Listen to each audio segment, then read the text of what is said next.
pasti ada suara bebek itu malam-malam itu paling nggak jam 1 atau setengah 2 ke atas Ada suara bebek yang suara bebek kayak gitu. Terus ada apa ya, akhirnya saya sih dari takut-takut akhirnya harus berani juga gitu. Dan banyak itu apa kejadian itu apa tiba-tiba pintu rumah itu bisa buka pelan-pelan tapi dengan suara yang keras sekali. Itu satu pengalaman yang luar biasa itu bagi saya. di mana? Misalnya di ruangnya, Di rumahnya jenengan diri atau rumahnya rumah yang tetangga. Oh, Di rumah tetangga itu. Dan kebetulan dari cerita ini ternyata saya dari yang saya dengar akhirnya ini kan dibuktikan. Kalau nggak ada pembuktikan banyak orang-orang yang itu menunjukkan memang di situ kampung kami itu memang salah satu perkampungan yang memang aktivitas gaibnya sangat luar biasa. Sangat luar biasa. Karena memang juga dulu itu pernah di tempat ditinggali oleh Belanda, ya daerah Belanda begitu kan. Benar itu. Para Belanda. Jadi dari yang dikatakan mitos akhirnya kalau tidak ada satu pengalaman ini kan nggak bisa mematahkan mitosnya itu kan. Dari pengalaman itu akhirnya mematahkan mitosnya. Memang benar bahwa makhluk itu kan ada kayak gitu dan itu bukti dari pengalaman saya. Tapi misalnya jenengan mendapatkan apa ya pengalaman-pengalaman yang mistis itu atau gaib itu ketika jenengan pertama kali di kampung ini atau pertama dulu atau sejak sekarang sudah berlangsung aktivitas itu sudah ada misalnya? Sejak dulu kayak suara itu cuman saya dengar terus kayak yang baru saya pertama kali dari mulai saya tinggal sampai sekarang baru sekali saya itu pun tidak saya minta itu ada penampakan dengan orang yang sama 2 kali penampakan itu yang jadinya saya berarti ya ada rasa takut sih pertama kan satu pengalaman juga pengalaman yang baru pertama kayak gitu yang boleh diceritakan kepada kawan-kawan kasat mata di luar bahwa ketika jenengan ini bukan gejala alam, ini memang aktivitas sesuatu lah goib itu. Jenengan merasa apa misalnya semriwing kayak atau tiba-tiba bulu kuduk berdiri kayak waktu yang saya lihat itu saya tidak mengalami apa-apa, tidak merinding atau tidak apa, cuman saya kaget aja itu kagetnya itu kan saya kan nggak paham juga di dunia seperti ini. Saya tanyakan sama teman-teman bahwa memang di situ banyak sekali dan teman-teman pun banyak juga yang dulunya nggak pernah diliatin baru aja nampak itu. Jadi katanya itu pas frekuensinya jadi bisa ketemu. Kan ini juga ya sebenarnya kampungnya panjenengan itu kan memang pertama kampung tua, bangunannya juga tua, memang ada sisi-sisi ruang-ruang tertentu itu memang sepertinya itu ono aktivitas itu misalnya kan gitu kan. Terusan katanya jenengan juga sempat yang jenengan tempat gedung itu kan gede banget ya misalnya. Terusan jenengan katanya yang paling gede itu aktivitas di tengah. Gitu kan. Terusan panjenengan sempat suatu ketika tuh dan dia terkunci terus gitu kan. Terusan sempat jenengan katanya berusaha resik-resik terusan tiba-tiba ada sesuatu jenengan dikasih oleh-oleh. Iya, itu jadi saya mendapat ini karena ruangan itu juga lama kosong, ini jadi merinding ya. Jadi rumah itu kosong, jadi saya mau coba membersihkan, menyapu-nyapu, jadi seolah-olah dibisikkan sabun lagi. Ada perasaan jenengan berpikir seperti itulah. Saya lapor kok sapu, memang ini tekel lama. Jadi lama-lama saya tekel terus tahu ternyata klip-klip apa? Klip-klip itu apa menyala-nyala gitu? Menyala ya. Ternyata saya ambil aki kecil ini. Jadi seperti di aki itu dalamnya seperti api. Ada apinya. Gitu.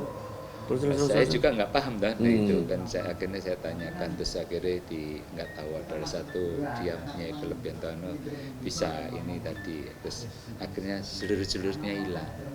Nggak seluruh lagi ya cuma biasa jadi. Tapi masih kelihatan baranya di dalam. Iya dalam itu.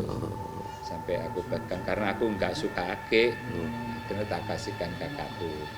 nggak lama juga hilang. Enggak. Warnanya merah. Warnanya merah. Iya. Di anu ya, di depan pintu misalnya, tidak jauh dari. Nah, entah sejak itu atau jadi saya akhirnya sejak itu hilang. Akhirnya saya menyenangi ake. Cuma bukan ake yang gede-gede, ake yang kecil-kecil. Itu. Jadi dari situ ternyata belajar sampai pernah ini di luar konteks, di luar kampung ya. Pernah diajak sama teman itu ke Taman Bungkul. Di Taman Bungkul itu kan waktu itu kan saya belum saya jadi mualaf barusan aja. Jadi di situ saya apa yang saya lakukan, saya diam aja, duduk sila di depan makam terus dia gitu. Ternyata di anuannya makam ini ada ini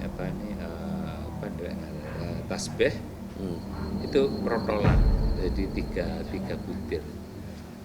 Jadi ada juga suara ambilan gitu. Ada suara seperti itu. So ambilan. Iya, suruh ngambil gitu. Lah, feeling sepertinya kan saya duduk di ini seperti kayak kain korden yang menjuntai dengan warna keemasan itu tadi. Nah, itu jubun gitu, maka saya ambil. Nah, saya enggak bisa menangkap yang ini, tapi dari temanku cerita itu ada jubah warna kuning keemasan.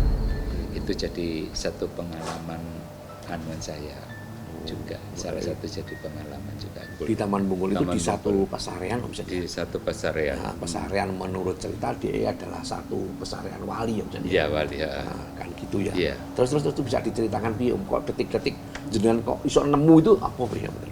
Ya kan ini diajarkan mungkin ya, proses untuk belajar spiritual gitu ya. Saya juga nggak terlalu paham juga.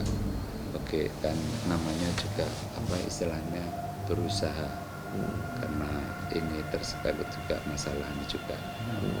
Dia itu tadi diajak ke Bungkul, terus akhirnya di situ ya saya cuman diem aja, tanpa suara, tanpa pikiran apa-apa. Tiba-tiba itu tadi adanya juntayan orden, terus adanya tiba-tiba aja misalnya pas jangan tidak melakukan satu aktivitas bebas spiritan zikir saya apa tidak, pokoknya jenengan hanya fokus memasrahkan semua urusan jenengan. Saya diam, tidak berapa-apa, tidak punya pikiran apapun. Nah, tiba-tiba seperti di belakang jenengan. Ya, seperti di belakang. Seperti ini. Turun langsung apa tiba-tiba langsung penuh sih?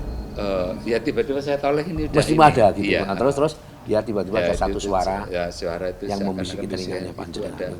Ada ini tasbih ya, ambilan. Ada suara gitu. Laki-laki apa perempuan? Waduh, kalau itu enggak Kayaknya saya enggak karena saya tidak punya pikiran. Saya tiba-tiba kok ada ini tasbih, saya suruh ngambil tiga butir. Sisanya enggak ada. Sisa saya enggak ada. Ada di situ terusan panjenengan secara otomatis. Ya saya ambil. Terus. Ya udah saya pegang aja. Tidak ada rasa apa tiba-tiba bentuk apa, tidak ada. Tidak ada, tapi ada rasa nyaman. Ada rasa nyaman, ada rasa tenang, itu aja. Rasa tenang. Iya. Terus setelah itu panjenengan balik pulang. Tapi nggak balik pulang sih, ya masih gitu ya. Di situ kan banyak makam juga. Masih melakukan satu kirim doa dan itikaf yang lain gitu. Iya, terus setelah itu Om Zen, setelah kejadian itu jenengan katanya balik ke dan menemukan kejadian-kejadian yang lain ya misalnya. Iya, di kampung saya. Di kampung jenengan. Dan ada lebih banyak lagi. Lagi. Oke, untuk itu sementara misalnya ya, untuk kawan-kawan kasat mata, cerita Om Seno ini akan terus intensitas pertemuannya dia akan meningkat terus. Dan dia akan menemukan satu kejadian-kejadian yang sangat luar biasa. Salah satu bocorannya Om Seno ya, sampai di kampung tua ini itu ditumbuhi pohon beringin yang sangat luar biasa gedenya. Dan pohon itu nanti rubuh, akan tumbang, dia menunggu kehadirannya Om Seno. Bagaimana cerita serunya ya Rek yo? Ikuti kasat mata melihat dari sudut pandang yang lain.